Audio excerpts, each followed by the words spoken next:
Bună ziua și bine v-am găsit în bucătăria mea la o nouă rețetă! Astăzi vom găti împreună bulete aromate de cartofi.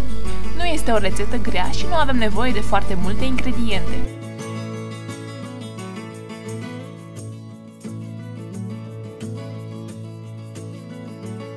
Ingredientele le veți găsi listate la sfârșitul rețetei video. Începem prin a pisa cartofii pe care i-am fiert în prealabil. Avem grijă să fie bine mărunțiți.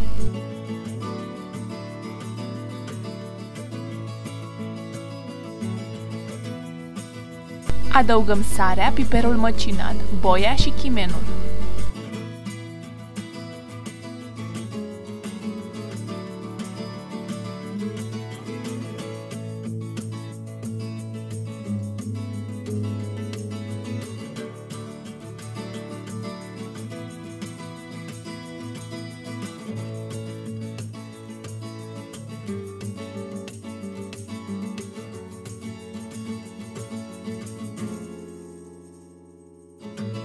Urmează să punem și pătrunjelul tocat. Omogenizăm cu mâna sau cu ce ne este mai ușor amestecul.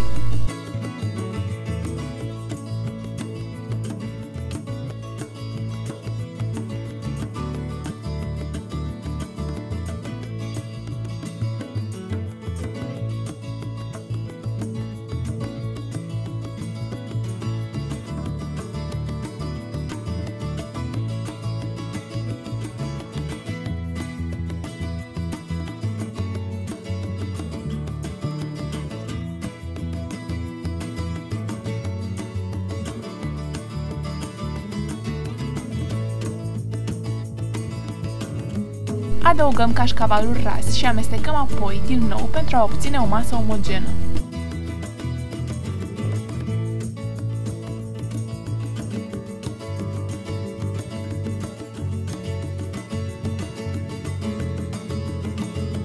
Acum este timpul să modelăm buletele de cartofi. Le puteți face de orice mărime doriți dumneavoastră.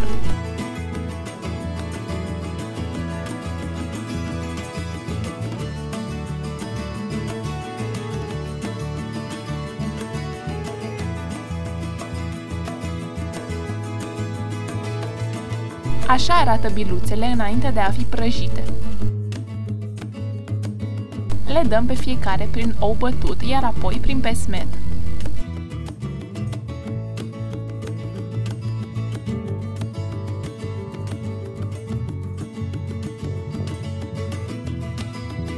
Le prăjim apoi în baie de ulei, pe o parte și pe cealaltă, timp de 2-3 minute.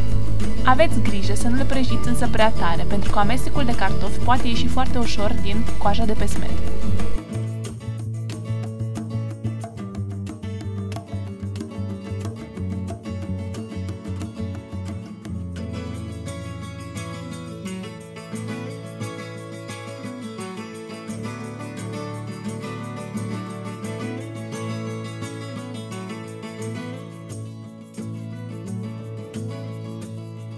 După ce s-au prăjit, scoatem buletele pe niște șervețele de hârtie pe care le-am pus într-o farfurie pentru a ieși excesul de ulei.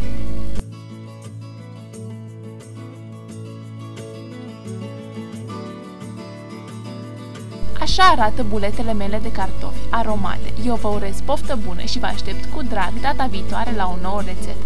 Nu uitați să vă abonați la canalul de YouTube pentru a primi cele mai noi rețete video.